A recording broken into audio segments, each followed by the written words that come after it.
حضرات، خداوند قدوس قرآن مجید میں ارشاد فرماتا ہے، ان الصلاۃ تنہا عن الفحشاء والمنکر، بے شک نماز بے حیائیوں اور برائیوں سے منع کرتی ہے، یعنی روکتی ہے۔ اور حضور تاجدار مدینہ صلی اللہ تعالی علیہ وسلم نے ارشاد فرمایا، الصلاۃ عماد الدین، من اقامها فقد اقام الدین ومن ترکها فقد حدم الدین۔ الصلاۃ عماد الدین، نماز دین کا ستون ہے۔ من اقامها فقد اقام الدین، جس نے نماز کو قائم رکھا اس نے دین کو قائم رکھا۔ ومن ترکها فقد حدم الدین، اور جس نے نماز کو چھوڑ دیا اس نے دین کو برباد کر دیا۔ محترم حضرات، مذہب اسلام کے اندر تمام عبادتوں میں سب سے افضل اور تمام فرائضوں میں سب سے اہم فرائض نماز ہے۔ اگر اخلاص قلب سے نماز پڑھی جائے تو اس کی برکت سے تمام گناہ صغیرہ ختم ہو جاتے ہیں۔ جیسا کہ حضرت ابو ذر رضی اللہ تعالی عنہ سے روایت ہے کہ ایک مرتبہ حضور تاجدار مدینہ صلی اللہ تعالی علیہ وسلم جاڑے کے موسم میں مدینۃ المنورہ سے باہر تشریف لے گئے۔ پتجھڑ کا زمانہ تھا۔ آپ صلی اللہ تعالی علیہ وسلم نے ایک درخت کی 2 ٹہنیوں کو حرکت دی، اس کے پتے جھڑنے لگے۔ پھر آپ صلی اللہ تعالی علیہ وسلم نے حضرت ابو ذر کو پکارا۔ حضرت ابو ذر نے کہا، حاضر ہوں یا رسول اللہ علیہ السلام۔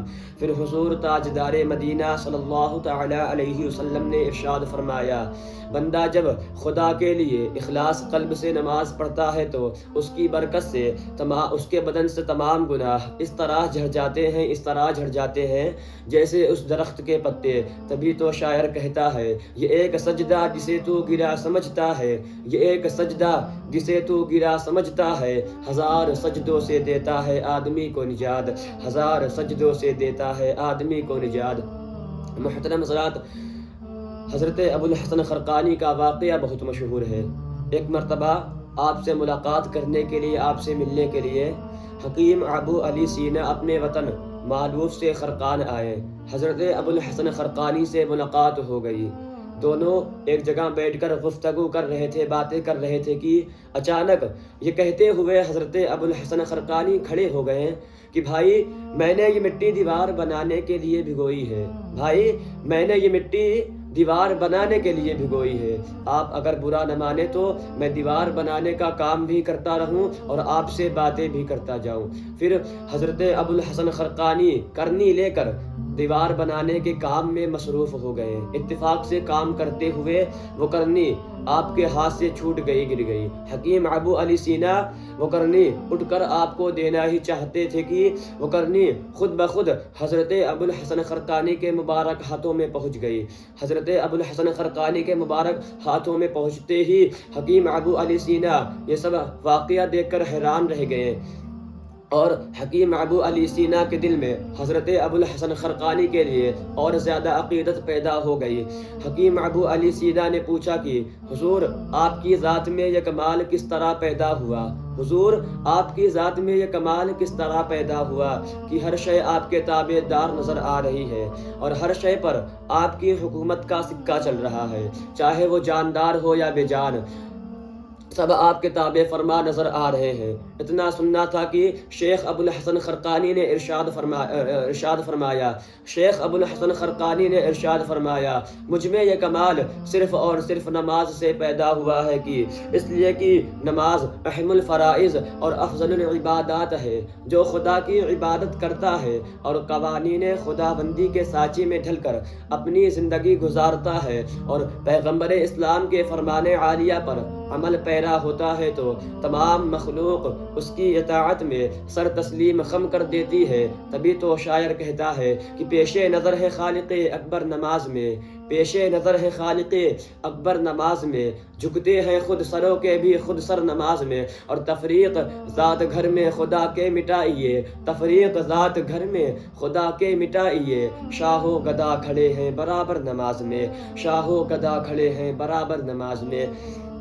محترم حضرات، جب کل بروز محشر کا دن ہوگا، نفسی نفسی کا عالم ہوگا، کوئی کسی کا پرسان حال نہیں ہوگا، ماں بیٹے کو نہیں پہچانے گی، بیٹا باپ کو نہیں پہچانے گا، دادا پوتے کو نہیں پہچانے گا، پوتا دادے کو نہیں پہچانے گا، اور ماں بیٹی کو نہیں پہچانے گی، بیٹی ماں کو نہیں پہچانے گی، تو آپ سے یہ سوال نہیں کیا جائے گا کہ آپ بغداد گئے تھے کہ نہیں گئے تھے، اجمیر گئے تھے کہ نہیں گئے تھے، کلیر عرس میں گئے تھے کہ نہیں گئے تھے، کالپی عرس میں گئے تھے کہ نہیں گئے تھے، دیوا عرس میں گئے تھے کہ نہیں گئے تھے، مہریرا عرس میں گئے تھے کہ نہیں گئے تھے، کہ چوچا عرس میں گئے تھے کہ نہیں گئے تھے، 14 پیر پہ عرس میں گئے تھے کہ نہیں گئے تھے۔ جو سب سے پہلے سوال کیا جائے گا اور وہ نماز کے بارے میں ہوگا۔ اور بتائیے کبھی حضور غوث اعظم نے نماز چھوڑی ہے؟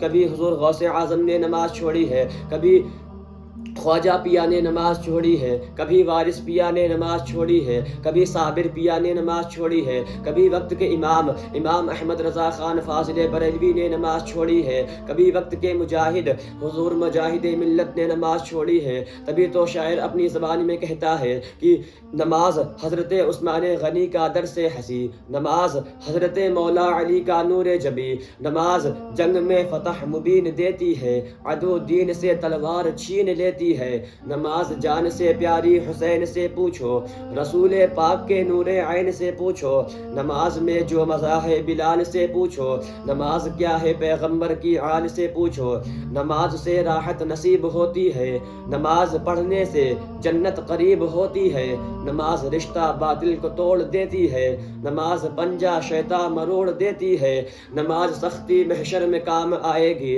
نماز پہلے قیامت میں پوچھی جائے گی، نماز دیتی ہے انسانیت کا درس عظیم، نماز نعمت عظمہ نماز لطف عمیم، نماز نعمت عظمہ نماز لطف عمیم۔ محترم حضرات، میرے بولنے اور آپ لوگوں کے سننے میں کسی قسم کی غلطیاں ہو گئی ہوں تو خدائے تبارک و تعالی اپنے حبیب صلی اللہ تعالی علیہ وسلم کی صدقے دفعل ہماری ان خطاؤں کو معاف عطا فرمائے اور ہم سبھی کو اس پر عمل کرنے کی توفیق و رفیق عطا فرمائے۔ وما علینا الا البلاغ۔ السلام علیکم ورحمۃ اللہ وبرکاتہ۔